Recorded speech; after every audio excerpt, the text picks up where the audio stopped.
صلی علی رسولہ الکریم اما بعد فاعوذ باللہ من الشیطان الرجیم بسم اللہ الرحمن الرحیم رب اشرح لی صدری ویسر لی امری واحلل عقدۃ من لسانی یفقہوا قولی۔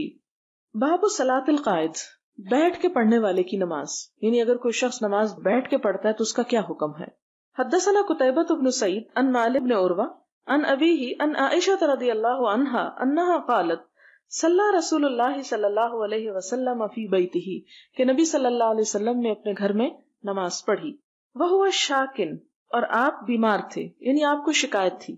شاکن شاکی تھے، یعنی آپ کو کوئی تکلیف تھی۔ فصلی جالسا، تو آپ نے بیٹھ کے نماز پڑھ لی۔ وصلی وراءہ قوم قیاما، اور آپ کے پیچھے جو لوگ تھے انہوں نے کھڑے ہو کے نماز پڑھی۔ فاشار الیہم ان اجلسوا، تو آپ نے ان کو اشارہ کیا کہ بیٹھ جاؤ، یعنی امام اگر بیٹھ کے پڑھ رہا ہے تو تم بھی بیٹھ جاؤ۔ فلما انصرف قال انما جعل الامام لیؤتم بہ، آپ نے جب سلام پھیرا تو فرمایا کہ امام اس لیے بنایا جاتا ہے کہ اس کی اقتداء کی جائے، اس کی پیروی کی جائے۔ فاذا رکع فرکعوا واذا رفع فارفعوا، تو اسی طرح جب وہ رکوع کرے تو رکوع کرو اور جب سر اٹھائے تو سر اٹھاؤ۔ حدثنا ابو نعیم قال حدثنا ابن عیینۃ عن الزہری عن انس بن مالک رضی اللہ عنہ قال سقط رسول اللہ صلی اللہ علیہ وسلم، گر پڑے نبی صلی اللہ علیہ وسلم، من فرس، گھوڑے سے، فخدش او فجحش، تو آپ کو خراش آ گئی، آپ کا بدن چھل گیا، شقہ الایمن، آپ کا دایاں پہلو، دائیں سائڈ سے، فدخلنا علیہ نعودہ، تو ہم آپ کے پاس آپ کی عیادت کے لیے داخل ہوئے، فحضرت الصلاۃ، نماز کا وقت آ گیا، فصلی قائدا، تو آپ نے کیا کیا، بیٹھ کر نماز پڑھی، فصلینا قعودا، تو ہم نے بھی بیٹھ کے نماز پڑھی، وقال، اور آپ نے فرمایا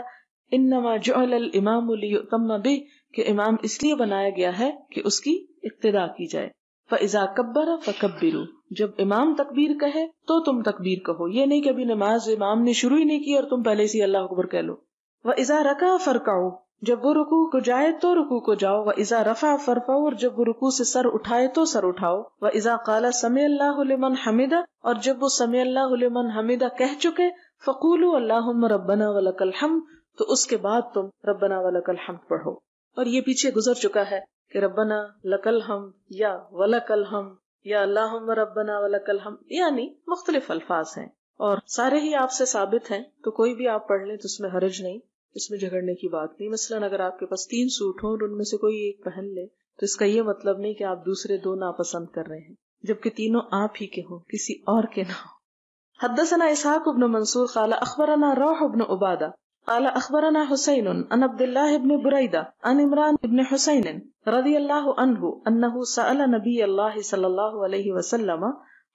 واخبرنا اسحاق قال اخبرنا عبد الصمد قال سمعت ابی قال حدثنا الحسین عن ابی بریدہ قال حدثنی عمران ابن الحسین وکان مبسورا،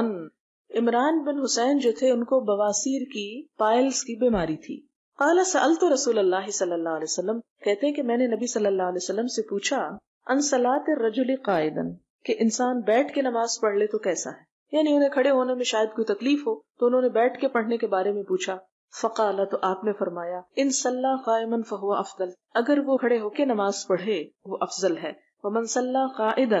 اور جو بیٹھ کے نماز پڑھے، فلہ نصف اجر القائم، تو اس کے لیے کھڑے ہونے والے کے مقابلے میں آدھا اجر ہے، یعنی بیٹھ کے پڑھی تو جا سکتی ہے بوقت مجبوری، لیکن بہرحال بیٹھنا آدھے اجر کا باعث ہے۔ ومن صلی نائما، اور جو لیٹ کے پڑھے، فلہ نصف اجر القائد، تو اس کے لیے بیٹھنے والے کی نسبت بھی پھر آدھا ہے۔ مثلاً اگر کھڑے ہونے کے نمبر 100 لگائے جائیں تو بیٹھنے والے کے 50 اور لیٹنے والے کے 25۔ اب اس میں یہ ہے کہ پتہ یہ چلتا ہے کہ چھوٹی موٹی تکلیف میں انسان کو بیٹھ نہیں جانا چاہیے، یہ ہمت نہیں ہار دینی چاہیے، انکریج ایک طرح سے کیا گیا ہے۔ اب آپ یہ بھی کہہ سکتے ہوں گے کہ ہمارا کیا قصور ہے کہ اگر ہم بیمار ہیں تو ہم بیٹھ کے پڑھ رہے ہیں، ہمیں کیوں ثواب نہ ملے؟ تو بات یہ ہے کہ اسی لیے تو کہا جاتا ہے کہ صحت کو بیماری سے پہلے غنیمت جانو، مصروفیت سے پہلے فراغت کو غنیمت جانو، بڑھاپے سے پہلے جوانی کو غنیمت جانو، کہ ان وقتوں سے صحیح فائدہ اٹھا لو، قبل اس کے کہ تم ایسی حالت میں مبتلا ہو جاؤ کہ تمہارے پاس وقت ہی نہ رہے۔ وہ نیت کا تو ایک اجر اپنی جگہ ہے، جیسے آپ نے فرمایا نا کہ جو شخص کسی بھی نیک کام کی نیت کر لیتا، اگر نہ بھی کر پائے تو ایک اجر ہے، لیکن ایک شخص جو کر لیتا ہے اس کو 1 نہیں ملتا، اس کو پھر 10 ملتے ہیں۔ تو اس لیے یہ بھی آپ دیکھ لیں کہ صرف نیت کرتے رہنا بھی اچھا نہیں، جب تک انسان اس کو کوشش سے کر نہ لے، اور اگر وہ کوشش سے کر لیتا ہے تو ایسی صورت میں اس کو اجر بہرحال ملتا ہے اس کے مقابلے میں جس نے نہیں کیا، خواہ وہ کسی مجبوری کی وجہ سے ہی نہ کرے یا کم کرے، کیونکہ پھر صحت اور یہ سب کچھ اللہ کا فضل ہے. بالکل اسی طرح جیسے اس حدیث میں کہ جن کے پاس مال نہیں تھا آپ نے ان کو کچھ نہ کچھ تو دیا، لیکن جب اس سے دوبارہ وہ آئے پھر ایک اور مشکل لے کے، تو آپ نے فرمایا یہ اللہ کا فضل ہے جسے چاہے دے. تو اس لیے انسان کو ہمیشہ یہ دیکھنا چاہیے کہ جو میرے پاس اس وقت ہے، جو مال ہے، جو زندگی، جوانی، صحت، میں اسے نہ جانے دوں اپنے ہاتھ سے، کیونکہ یہ دوبارہ نہیں آئے گا، اس کو آپ ریپیٹ نہیں کر سکتے. یہ جو چلا گیا وہ چلا گیا. باب